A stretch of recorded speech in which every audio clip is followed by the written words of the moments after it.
Hi, listeners. Welcome to Grief Out Loud. Remember the last time you tried to talk about grief and suddenly everybody left the room? Grief Out Loud is opening up this often avoided conversation because grief is hard enough without having to go through it alone. We bring you a mix of personal stories, tips for supporting children, teens, and yourself, and interviews with professionals in the grief world. Platitude and cliche-free, we promise. Grief Out Loud is hosted by me, Jana DeCristofaro, and produced by Dougie Center, the National Grief Center for Children and Families in Portland, Oregon.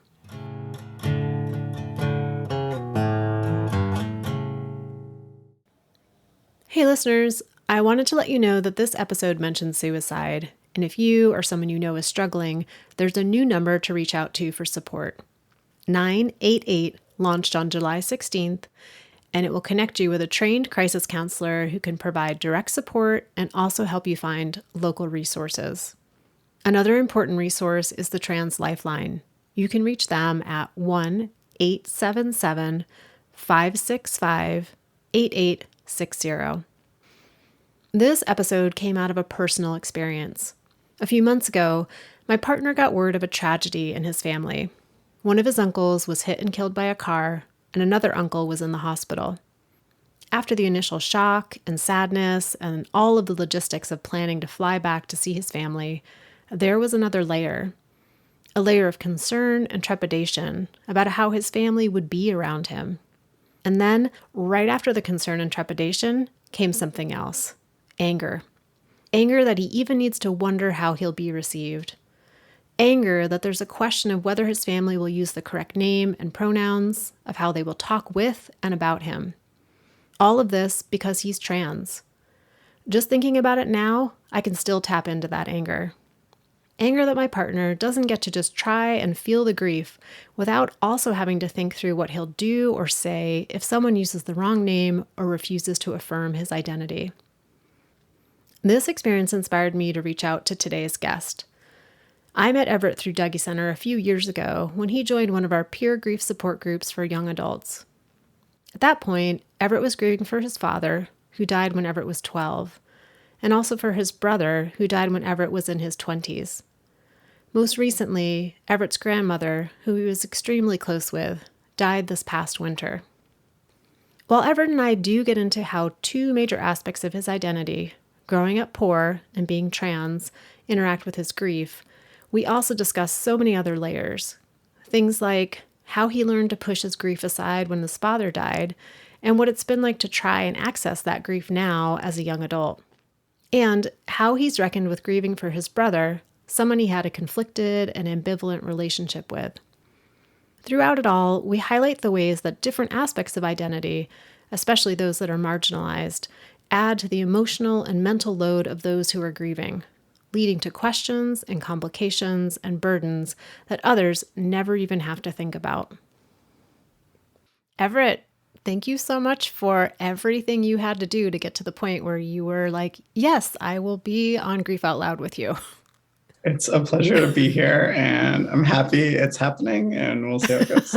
We'll check in at the end of the conversation, see if happy is still the answer. All right. Let's start the way we do in one of our peer grief support groups. Introduce yourself the way you would in group. Sure. I would say, hi, my name is Everett. I use he and they pronouns. My dad died in February of 2005. My brother died in August of 2017. And my grandmother died in January of this year, 2022. So with having had 3 people in your life die, and then also knowing that grief comes up for a variety of different losses in our lives, I'm curious today which or what grief is kind of most on your heart, most on your mind? Yeah, it certainly ebbs and flows. Actually, this week, it's been kind of wild because I found out that somebody who I used to be friends with and more so have a detached relationship with now, more of like a friend of a friend, I found out he was missing this week. And one of my friends was called to get contact information for somebody in his family. And he was missing for about 24 hours, a little over 24 hours. And he was found, he's alive. But there was some concern about suicide there. And just that feeling that anxiety there reminded me a lot of my friend David, who passed away in 2017 by suicide as well. And he was missing. And at the time, I didn't have the additional context of suicide until after he was found and after that news was shared publicly. But just that sort of gut sinking feeling of knowing a person is missing and having very little control, being physically far away and having very little in what I could do, felt like a punch to the gut. But yeah, David was a really awesome, sweet guy, almost like a second father to me. So this week it's been like, how does my brain work? I don't know how to function anymore, but I'm grateful that this friend of a friend is physically okay. Just an example of how a new engagement with the idea, even the possibility of grief, can bring back so much older grief. Absolutely. It's I think that was a very, maybe more so obvious for me, connection to another person and my grief, but sometimes it's the really subtle things too. Everett, remind me, how old were you when your dad died? I was 12. Since you were 12 to the age you are now, you've had these 3 deaths in your family, plus other deaths in your community. With your dad and your brother and your grandmother, how does the grief feel? Similar, different? How do you relate to the grief for each of them in different ways? That's a really good question. My grief, so I'm 29 now. My grief has certainly changed shape and weight over time. It plays a role into how I've been able to grieve for each of them and how much I've let myself feel feelings and grieve. I've gone months and even years without allowing myself to feel anything, at least consciously feel anything about my dad or my brother. I think partly due to my age, the timing, life context. When I was 12, I really wasn't given the space or the language to grieve my father. When I was 24, my brother died and I wasn't allowed time off from a brand new job. And then I started going to grief group at 26, which really started giving me some space. If anything, I'm going to sit there for the whole time and I'll be present for those 2 weeks. But really started giving me space and permission to start peeling back some of the layers. And now I've been in grief group for a little over 3 years, which I think has given me space and allowed myself to be more present with my grief ongoing. With my grandmother's death in January, I think really skills built from going to grief group, I was able to be mindful and present when it came to discussing her death. Before it happened, I got a little bit of notice that she was on the decline.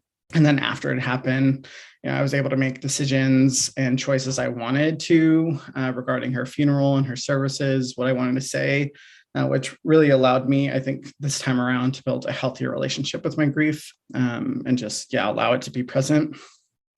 Ongoing, my dad and my grandma feel most present with me. I'm often reminded of them in some way, shape, or form, at least once a day. And even behind me, I have some photos over there with me and my dad. I think the least accessible grief for me is my grief in relation to my brother. He was out of the picture in my life for more than half of my life. In a way, I can kind of pretend that he hasn't died. He's simply living further away. I think that's also a challenge with the long distance type of grief. I often have to remind myself that I will not be able to contact him in the ways that I would otherwise, and that he's not here anymore. I don't know why this just popped into my head, but it seems like, and this is a strange word to say about it, but it almost seems like you're kind of proud of yourself for how you're engaging with your grandmother's death and your grief from all the things that you've learned by forcing yourself to come to grief group and be present with the feelings for an hour and a half every other week. Does that feel accurate? Yeah, absolutely. I think really just being in that space, even though I might not talk at all, or I might talk for 5 minutes in the grand scheme of a meeting, I have a lot of things I take away and absorb from what other people share. So definitely thinking about funerals and transitions and services and knowing that was something from hearing what other people have shared in their own experience, and also just being an adult and being somebody who has chosen fortunately or unfortunately, to help coordinate the services this time around. I made choices about how I wanted to participate. And part of that is traveling, across the country to Connecticut, where my grandmother was. I don't know if I didn't have these skills or haven't, grown in this way, if I would have really even taken the time to fly over there, given my historical avoidance of grief and own anxiety. I think it could have been easier in some ways to just say, like, I'm gonna do my own thing over here. I'm not gonna fly. I'm not gonna put myself in that situation. And I know in my heart, like, that's okay. But overall, I think looking at it now and what I've decided to do, I don't have any regrets. And I'm grateful that I did do it.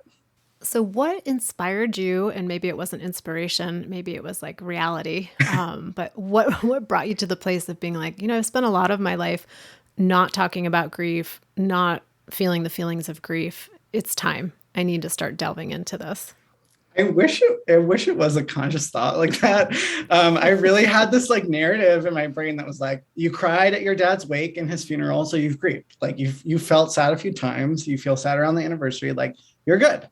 And I think that probably stems from my understanding of grief as a 12-year-old. Like, people cry sometimes when somebody dies, and like, that's it. And not thinking about all the ways that grief ripples and shows up in different aspects of life. So I really had a story down, like a narrative down, when I went to therapy past adolescence, like early adulthood, and starting up with different therapists over time. It was like, hi, my name's Everett. I lived with my mom and my dad and my two brothers until I was 11 years old, and my parents separated. I moved in with my grandma, and then my dad died when I was 12. And it's just like, like no emotion, just line by line, like almost like going off of this rehearsed narrative that I have of my life. And I was actually doing that in 2018, which, mind you, this is after my brother died too. And I went through this spiel to this new therapist, and she let me finish. But, after I said all the things, she was like, have you ever processed your dad's death? And I was like, so oblivious. I went to say yes, but I realized I've never really talked about it. I never had a space thinking about processing as talking it out. I've never had that space. I've never given myself that space. I've never paid somebody for that space. And it wasn't really until a year later that I got connected to the Dougie Center, really just by chance, seeing somebody talk about it on Facebook, and decided that, free bi-weekly support group was accessible enough for me to give it a shot, and really just going from there. Once you started kind of delving more into the processing of your dad's death and talking more about grief and being around other people talking about grief, what feeling or what aspect of a feeling kind of caught you the most off guard? That's a tough question. I think for me, like, when I think about grief, I think about, sadness. I think about this 12-year-old like narrative, like, okay, you feel sad, you cry. I now know that grief for me has a lot to do with anxiety and fear. But what I didn't really know about, or I felt almost as like a socially unacceptable thing, is anger when it comes to grief, and how grief, how somebody's death doesn't erase the bad things, the harm that they did, and estranged relationships, harmful relationships. And that's something that I'm grateful to have a space where other folks have shared either their anger about the situation or the anger with the person who has died. I'm still, kind of figuring that out for myself. But I think in particular with my brother, he was somebody who caused a lot of harm of me, of my grandmother, of my other brother. So to the point where he wasn't in my life, and I chose that, even though I was young, I didn't want to talk to him. So just really giving some air to that, to say, that's okay. And I don't need to feel a wave of guilt about the reality of that situation. Like it is what it is, what it was. And now it's sort of just reconciling that to some degree after his death, and, not washing over that with some, sunshine and rainbows, like, it's so sad, and all these happy feelings like about his life, when actually there was a lot of pain and harm that came with relationship to him. So I think allowing myself to feel that anger, to feel mixed emotions, to not feel overwhelmingly sad, but not still trying to suss it out, has been a real real learning curve, a real challenge. Definitely caught me off guard, and I'm still figuring it out. Like step one is just knowing that that's even possible and to have permission that someone's death doesn't automatically edit their life. And that Right. we can still reckon with the reality of what it was like to share the planet with that person. And they have also died. Absolutely. You mentioned fear and anxiety being kind of the most prevalent manifestations of your grief. And just you say a little bit more about the role that they've played for you? Yeah. Fear for me is the most accessible feeling when it comes to grief. For as long as I can remember, I've had anxiety when it comes to death, which I think partly is because I can't really remember or access feelings before I was 12. Before my dad's death, I don't have this concept of my being of like before and after a death. It just sort of like my existence of being a conscious human really stems from after 12 years old for me. So for as long as I can really remember, feeling fear in relation to death has always been there. About my own death, I think about the death of those closest to me. Those feelings and anxiety, that fear is part of the reason why I realized I needed to start like talking about it, giving air to it. Even with spaces to process, like fear still creeps in.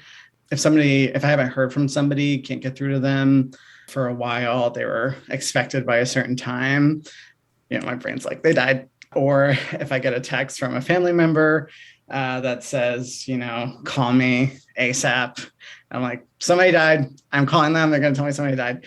Like it's just automatic associations. And in relation to my own death, it's probably the worst. The fear is often all consuming, where it's even difficult to think about something like organ donation. I did sign up. I'm an organ donor now. But like, I couldn't even like look at that piece of paper to sign it, when I got my organ license. I was like, we're doing it. But, other end of life plans and wishes are hard for me to think about. And it's really in the past 3 years or so where I've started just, dipping my toe in the water to start talking about. So it can go from like, I can't even think about this in any capacity to like, okay, I'm giving a little air to it, a little more air to it. So we have talked a lot, not you and I, because this is your first time on the show, but I have talked a lot on the show with other guests about how we never grieve in a vacuum. Like we grieve in the context in which we live, and we grieve in the reality of the different identity constellations that we all carry in this world or live in this world. And I was just wondering, like, how do elements of your identity interact with your grief? Oof. I think there are really like two main aspects of my identity that play a significant role in how I interact with grief, how I allow myself to grieve, how I've been allowed to. For one, I think growing up poor and having only recently started to make a livable wage.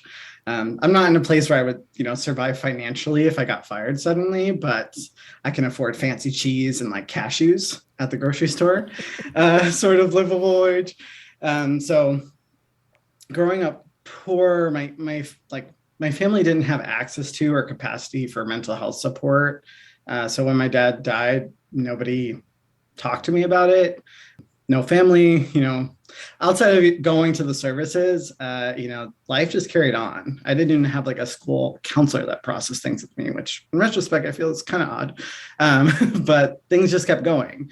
And similarly with my brother, I had just started a new job. So basically I was unemployed for a few months after graduating with my master's, living in New York City, which like is not a place to be when you have no money. It's really miserable actually. But I had just got this job offer and was set to start on a Monday. And I found out my brother had died on a Saturday right before I was supposed to start.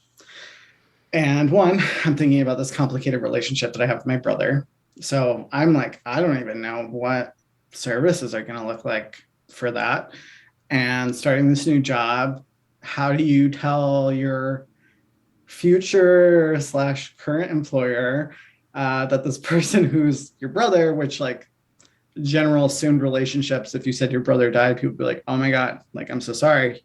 But thinking about my complicated relationship with my brother, much less close to me than I would consider some of my friends.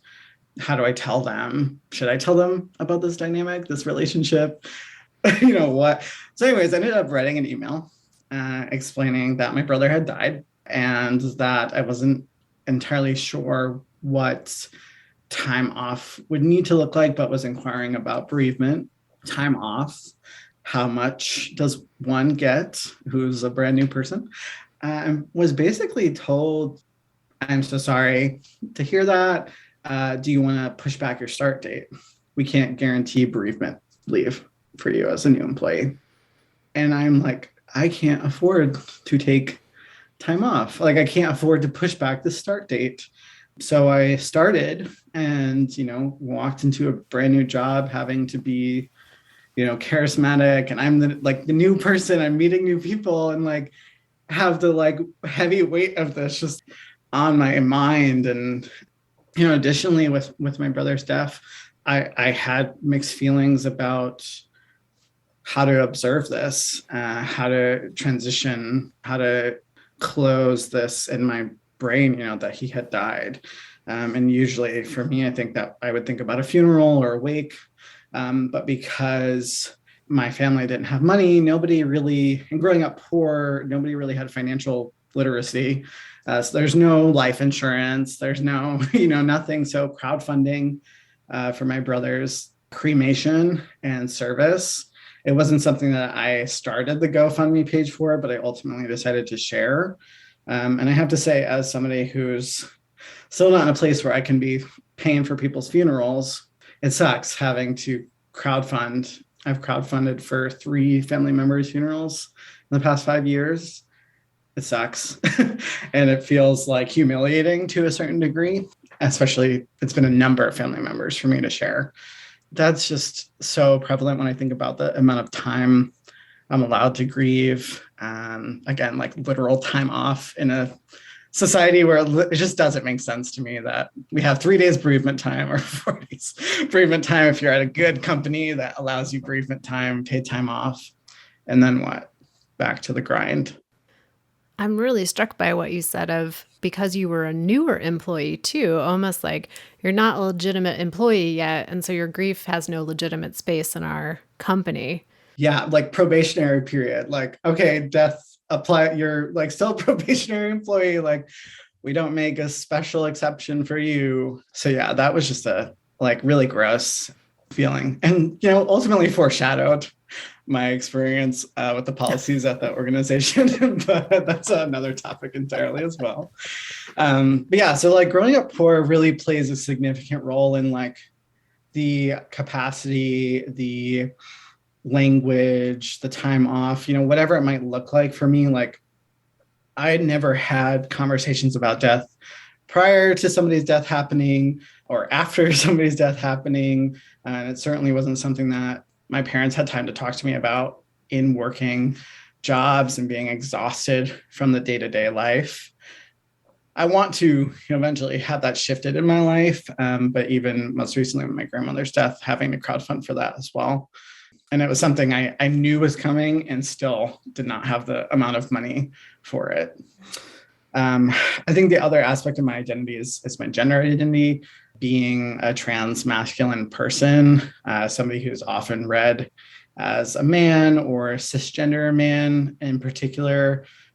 And growing up and being raised as a girl, I started my transition when I was 18. So really spent a good chunk of my life living as a girl and being, conformed into the social norms of girlhood, being sexually objectified as a teenager and a young adult, and then having this huge physical transition component. That's certainly been so profound when it comes to my grief and the way that I interact with it and how others perceive me. One, just being in relation to my dad, I often think about, since he died when I was 12, and I was like the girl of my family, of my siblings. My mother always shared that, she waited until she had a girl to stop having kids. Like, I was daddy's little girl growing up. Like, my dad was my best friend, to like being, for lack of a better word, a man, and thinking about my dad in being a man and being an adult, and using him as a model, for, I don't have kids, but I think about my dogs and like being a dog dad to them. But also just like, my dad is somebody who put himself after everyone else and often cared about those around him. He was very selfless, I honestly think, to a fault, but I often try to embrace those qualities that he had and, mirrored them in my own life. But I often wonder, what would he think of me, of my transition? Would he have been accepting of it? Would he have come around to it? If not, would he be proud of me? What's your hunch, Everett? I'd like to say yes. I think I feel proud of me, and I often keep him in mind. And he's always been like a compass, if you will, for me, in how I've developed my, morals and, ethics. With that in mind, I do think he would be proud of me.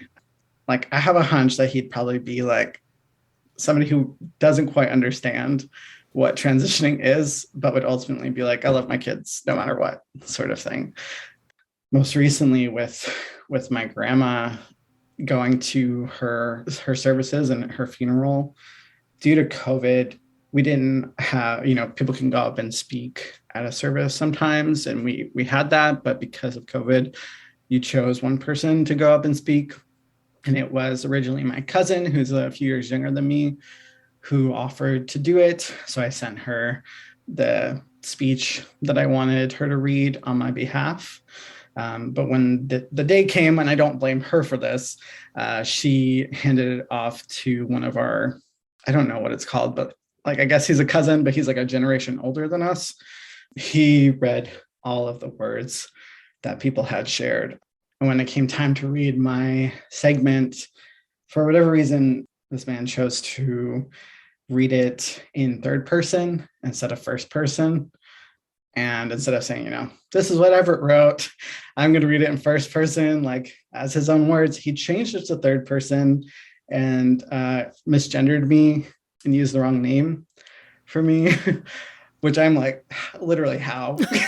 How can you do that? Like, just logistically, if your brain is on like autopilot, how? But it was absolutely mortifying. And my cousin felt so bad. She was just like staring at me like, are you okay? Like, do you want me to go talk to? And it was just like, again, thinking about being really mindful and intentional with my grief. Like, yes, that was super upsetting. And I had to like do some deep breathing in the moment. Like, I'm in a church. My grandma's like casket is right there. I'm also a pallbearer. I can't just like leave the function. I have to like remain calm to an extent. But I like very deliberately calm myself down, check my breathing. I was like, no, I want to see this through. I'm going to be here. I want to go to the funeral. I'm not going to take this personally.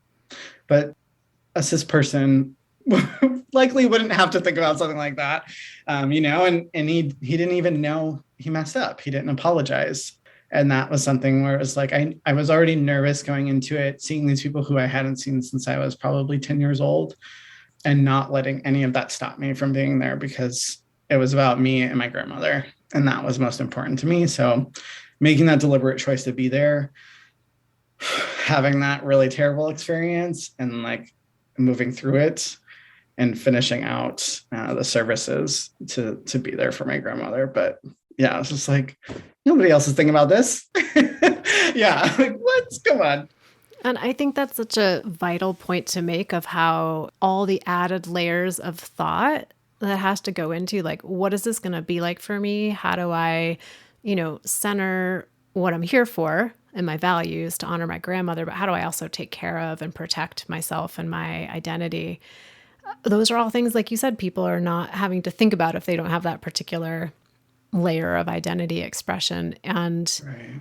I just think about the cost, not just the monetary cost, but like the emotional, physical, mental cost of that, and how that just compounds into the grief that people are already carrying about the death of the person.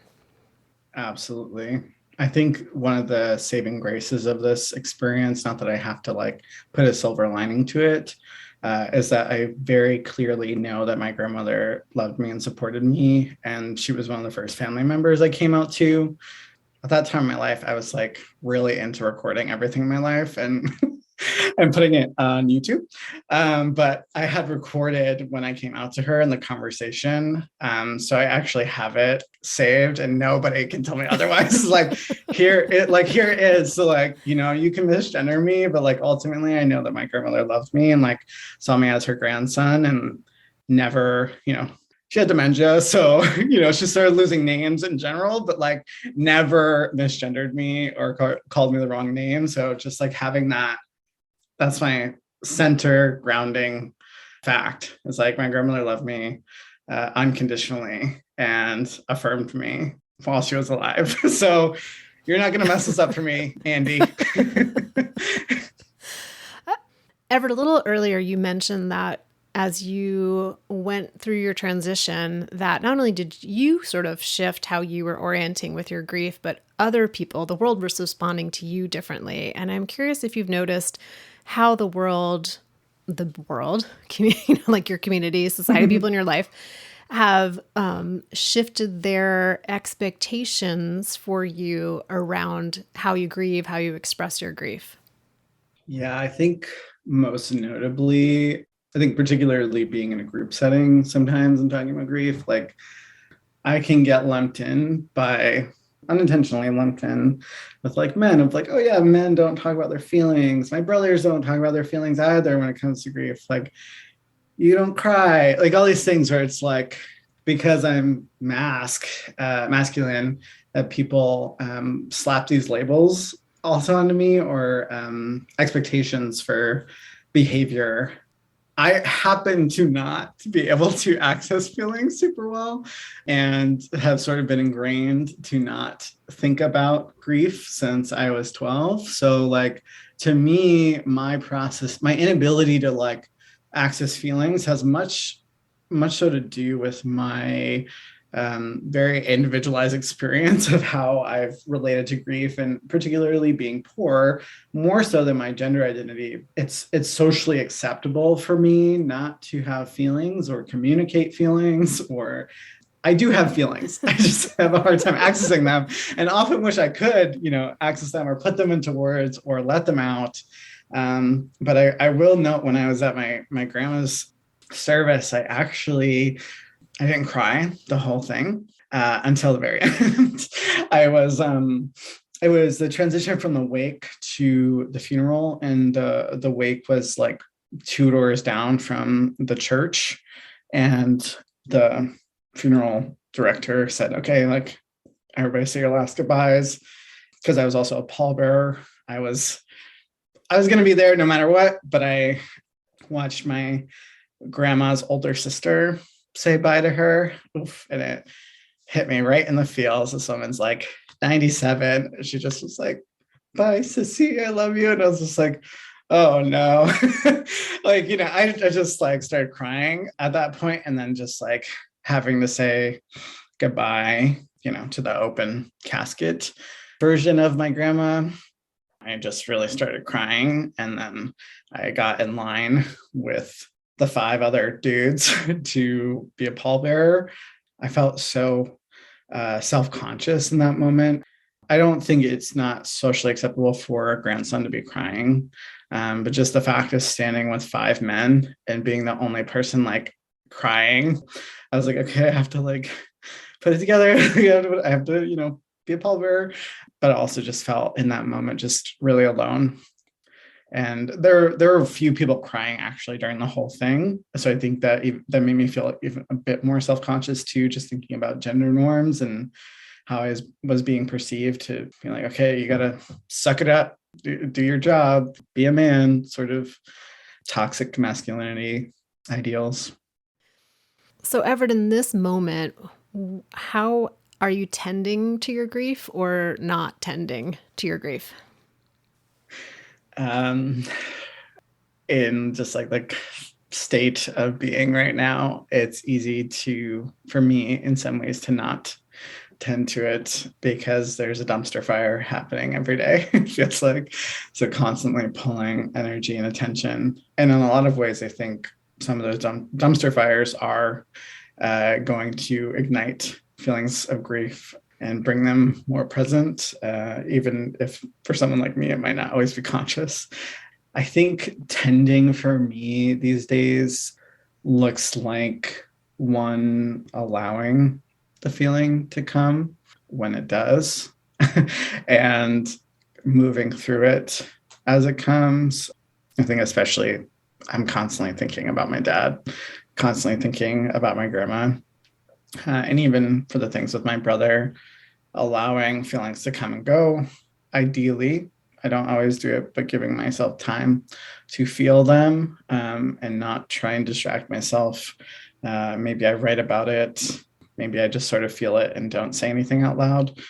But some of the little things I've been doing are getting access to more information and photos of my dad when he was alive, and photos of my brother that I have when he was little, photos of me and my grandmother when I was little, pulling those out, getting those from family members, getting them from the internet, from folks who have been sharing, who knew my dad when he was younger, and displaying them when I can, or at least just taking time to like save them on my phone. So I have some photos up behind me. I have like a little altar space like through that door behind me. I have like trans pendant thing because I think about all the trans people who complete suicide who are murdered. I have a photo of me and my dad that's framed in there. I have a photo of my grandmother. I have a photo of my brother, some sage that's been drying out for a while, and a candle in there. And, some days it's just like, I'm going to light that candle and keep it going throughout the day. And in some ways, that's sometimes the only capacity I have to attend to my grief. Everett, can I sneak in one more question for you? For sure. So you were talking a lot about photos, and I was just thinking that's another aspect of when someone dies, we might think it might be a pretty simple process. If you look at photos of the person, of you and the person, and like, who knows what kind of feelings that might bring up for people who are grieving, but it's like a tangible thing to do. And I was just wondering, thinking through, like, I know friends in my life who are trans, for some of them, like looking at photos of themselves when the world saw them in a very different way, or their gender expression was forced to be a different way, is really painful. And I wonder this is like another layer of complication and grief of like, this is not just a simple, oh, I look at this photo of me and my dad, and just wonder what that's been like for you. Yeah, I do think it's a mixed bag. I think in relation to my grandma, right? So she's been around me the longest in relation to the closest people to me who have died. So there are photos of me from high school, which like to me is, I feel the most dysphoric when I look at those pictures. So if it's me in my graduation cap in high school, I'm like, absolutely not. I forgot those photos existed. Often the photos that I have with my grandma are either baby, photos, which I feel kind of neutral towards. Something my grandma loved to do actually was like dress me up in like frilly pink outfits, which I just think is silly more so than anything else. Like, it's like clear that I had no control over my presentation at that point in my life. And also I feel like babies are kind of agender. You're just sort of a baby. So I think I don't have any strong feelings when it comes to those photos. And I'm grateful to say with my grandma, I do have some photos of after I graduated college with her where I feel much more affirmed and comfortable sharing. And with my dad, I think it'd be kind of a cool experiment. I've heard of some folks who Photoshop photos to be gender affirming, particularly with folks who have died, to have these mementos in a way that feels less dysphoric or more affirming. So I think that'd be an interesting experiment, and I'm not opposed to it. But I think with my dad, I have very few photographs with him. I maybe I have less than 10. So to me, all of them are precious. And I think the takeaway for me in that is like, I have this like evidence of my bond with my dad. And like here we are physically close in it, or, we're doing this thing together. And in relation to my dad, I know myself to be like daddy's little girl. So gender's weird and complex, but like, it doesn't feel invalidating, even though that's like the narrative I have in the photos and in relationship to my dad. It's more so like, yes, being daddy's little girl is a very gendered concept, but to me, I hear and I feel like a close bond with my dad, like a child and dad having like a unconditionally loved and supported relationship. And that's ultimately what shines through in the photos as well. Well, Everett, thank you for letting me sneak in that unexpected question and, just feeling really grateful for, as I mentioned at the beginning, everything it took for you to not only get to the Dougie Center for Peer Grief Support Group, but to this moment in time of having this conversation with me, of sharing your experience with our listeners out there. I feel really honored to be in conversation with you today. Thank you. The feeling is mutual. Thank you for the little nudges and asks over the years. And listeners out there, I say it each and every time. Thank you so much for being part of our community, for listening to the show, for sharing episodes with people that you think might find it to be helpful. It just means a lot to know that you're out there listening and making the show mean something. If you want to reach out to me directly, you can email me at griefoutloud@dougie.org. It's DOUGY.org. It's also the website for Dougie Center, where you can find information about our local peer grief support group programs we're aware of around the country and the world, and also a ton of free downloadable resources like tip sheets, activity sheets, and all of the past episodes of Grief Out Loud. And I'm also excited to share with you that this podcast is sponsored in part by the Chester Stephan Endowment Fund. So thanks again for listening, and we hope you'll join us again next time.